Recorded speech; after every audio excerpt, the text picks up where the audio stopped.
El Departamento de Comercio anunció hoy que el Producto Interno Bruto se contrajo por segundo trimestre consecutivo, que es lo que los economistas siempre habían considerado recesión. Sin embargo, la Casa Blanca y los economistas que le defienden u otros niegan haber entrado en un proceso de recesión porque el consumo sigue alto, el empleo bajo.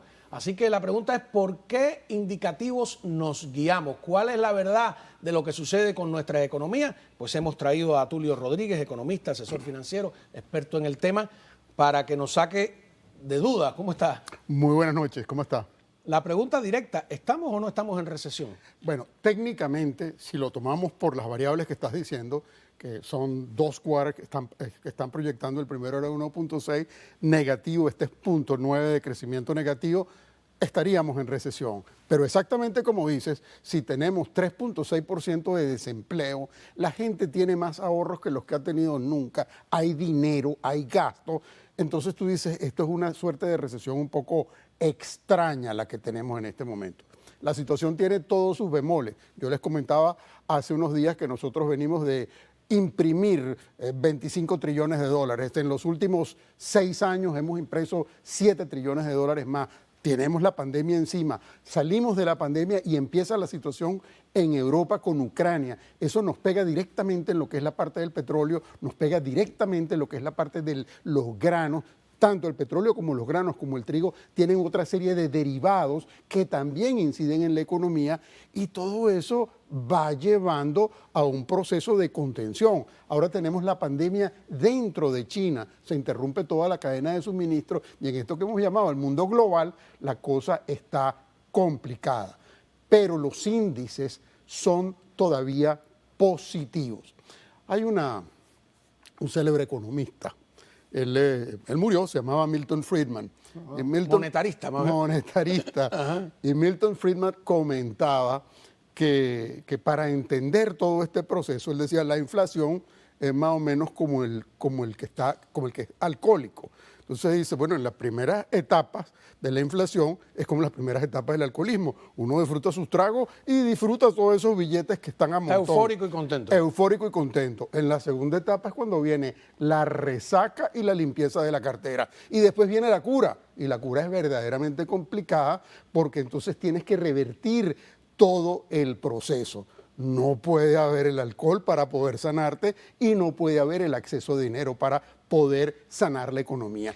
Ese es parte del proceso que tenemos. Sin embargo, los Estados Unidos, si detuviesen el proceso ideológico que hay en Washington, que el mundo de hoy se mueve completamente al margen del proceso ideológico, y mientras más los políticos quieran llevar la administración del país, que es el mundo de las libertades, el país del pensamiento, de la tecnología, de los avances, lo pudiéramos llevar por ese sentido y no desde el punto de vista ideológico, nosotros tenemos un chance muy fuerte. Nosotros podemos comenzar a repatriar todos los procesos de fabricación.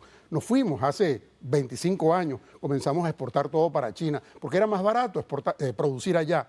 Ya ese no es el caso. Ya nosotros podemos, a través de la robótica, la microminiaturización, tener las fábricas más pequeñas, producir cerca de los orígenes, podemos mejorar significativamente la sociedad. Aparte que las necesidades van a ser otras. Todo ese proceso de robótica va a cambiar, toda la inteligencia artificial va a cambiar la esencia de las sociedades. Esta es una sociedad de avanzada, de una clase media fuerte, donde hay una cantidad de posibilidades. Pero si nosotros tenemos un pensamiento atrasado, un pensamiento, ¿por qué no decirlo?, tercermundista, entonces no aprovechamos lo que son las ventajas estructurales del país. ¿Estamos en una etapa postindustrial? Estoy tratando de medir la respuesta. Sí, nosotros estamos en una etapa, yo no lo quiero catalogar de postindustrial. No, yo solo he escuchado por ahí. Lo que pasa es que el proceso de la industrialización cambia. Claro. ¿Por qué? Porque ya no vas a ir a las grandes fábricas, ya vas a ir a pequeñas fábricas. Por lo menos para el empleado, quiero decir. Ahí viene otro problema. El empleado masivo, ese empleado que suda y carga la mercancía, eso se acaba. todas las profesiones van a cambiar. Ese médico, ese cirujano cardiovascular, todas esas personas van a ser sustituidas por esa inteligencia artificial, por robótica, por otro tipo de cosas. Y ese robot conectado operando al paciente, si el paciente se está desangrando en ese momento, tiene una base de datos para saber acciones mucho más de datos mucho más precisos para tomar acciones en ese momento. Y nosotros vamos hacia ese nuevo mundo si nosotros somos capaces de educar a nuestra sociedad y preparar a nuestros niños para esa nueva sociedad que viene, nosotros pudiéramos tener el lugar de privilegio que hemos tenido siempre. Ahora, hay una interpretación política, ¿no? Por ejemplo, yo le invito a escuchar cómo lo ve el propio presidente Biden. Adelante. And consumers will pay less for their prescription drugs. Both Chairman Powell and many of the significant banking personnel and a ver, ese no es exactamente la parte que yo había escuchado. ¿Lo tienes? Que esa es la parte que él habla precisamente de si estamos o no en recesión. A ver. Both Chairman Powell and many of the significant banking personnel and economists say we're not in a recession. But let me just give you what the facts are in terms of the state of the economy. Number one, we have a record job market of record unemployment of 3.6% today. We've created 9 million new jobs so far just since I became president. Businesses are investing in America at record rates. At record rates. A ver, más o menos es lo que estábamos conversando, pero yo me he inventado un término, que en vez de desempleo hay sobreempleo. Es un término inventado para entenderlo. 11 millones de puestos de trabajo sin ocupar. ¿Qué significa eso? Ese es el número, exactamente. Si tienes 3.6% de desempleo, eso significa técnicamente pleno empleo. Pero si al mismo tiempo tienes 11 millones de plazas que no están ocupados, ¿por qué? Porque es que la gente salió de los planteles regulares y se fue a las casas a trabajar por su cuenta, a trabajar desde una computadora, a trabajar para una organización pero dependiente exclusivamente de él. Toda esa gente no está siendo contada en el plantel regular y eso es lo que tenemos porque es esa nueva sociedad que se está reinventando en este momento. ¿Qué es lo que le pasa al liderazgo contemporáneo? El liderazgo contemporáneo no tiene ni siquiera la capacidad para leer e informar lo que está sucediendo porque no lo entienden, porque no están al mismo ritmo de la evolución de la sociedad. Ellos están viendo hacia atrás. Por eso le dije que si estábamos en una etapa postindustrial, que era más bien que quería decir, están nuestros políticos con una mentalidad preindustrial o industrial cuando estamos ya en una... como para el trabajador, digo, ya ese trabajador, como usted dice, que va y marca una tarjetica y regresa a las 8 horas, se va, cada día son menos. Lo que sucede es que hay un cambio, en inglés se dice shifting, un cambio del pensamiento. Nosotros cada vez más tenemos sectores de la sociedad que están básicamente respaldados por el conocimiento, por la tecnología, que están teniendo muchísima más influencia en la marcha de la sociedad, en la designación de los conceptos sociales, en la designación de las nuevas leyes que las mismas estructuras tradicionales.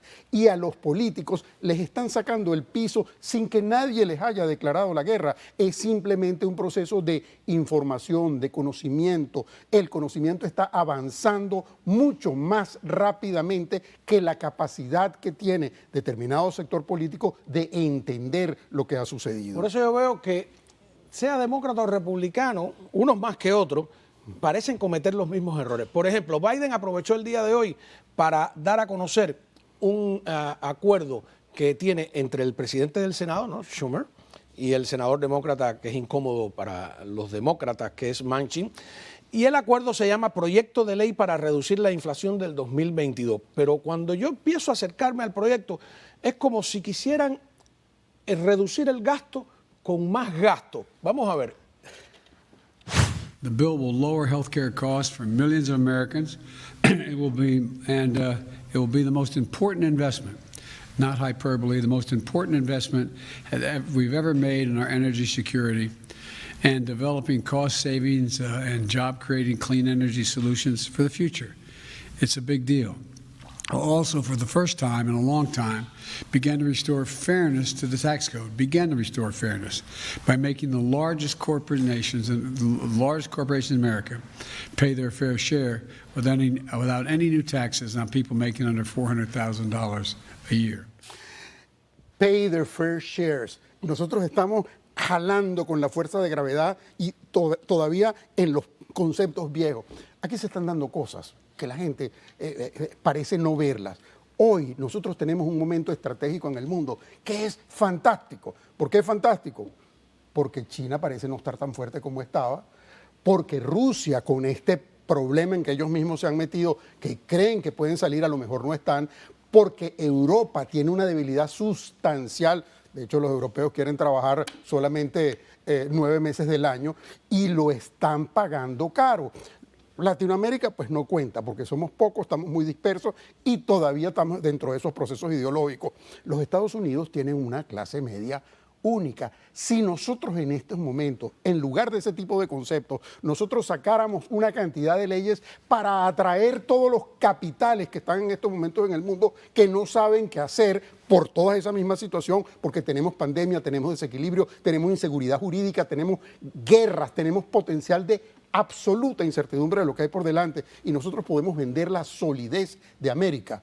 Bueno, América sería de nuevo por los próximos 40 o 50 años el emporio de la civilización y lo pudiéramos reproducir dando libertades, dando oportunidades y dando incentivos para que esos capitales puedan crecer. En la medida que creamos que a través de legislación, de políticas, de un pensamiento que somos los líderes únicos que tenemos la idea, estamos totalmente en el atraso. Nosotros tenemos que dejar que la sociedad como un todo efervescentemente pueda producir esas nuevas ideas. No solo producir las nuevas ideas, sino las pueda realizar, las pueda implementar más allá de la estructura social que hoy tenemos. Nosotros estamos en el arbor de poder reinventar el nuevo mundo. Ante eso estamos. Usted mencionó a Milton Friedman, ¿no? ¿Saben qué es buena la izquierda más carnívora?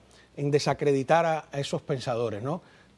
Tildan a Milton Friedman y a la escuela de Chicago de ser unos fascistas, a Adam Smith de que la mano invisible es el capitalismo salvaje, a Keynes de que es también otro loco de derecha y que su libro Camino a la servidumbre es propaganda, a Karl Popper. Entonces, ¿por qué son tan eficientes destruyendo a Ayn Rand? Es casi como una nazi cuando dijo cosas tan sensatas, ¿no?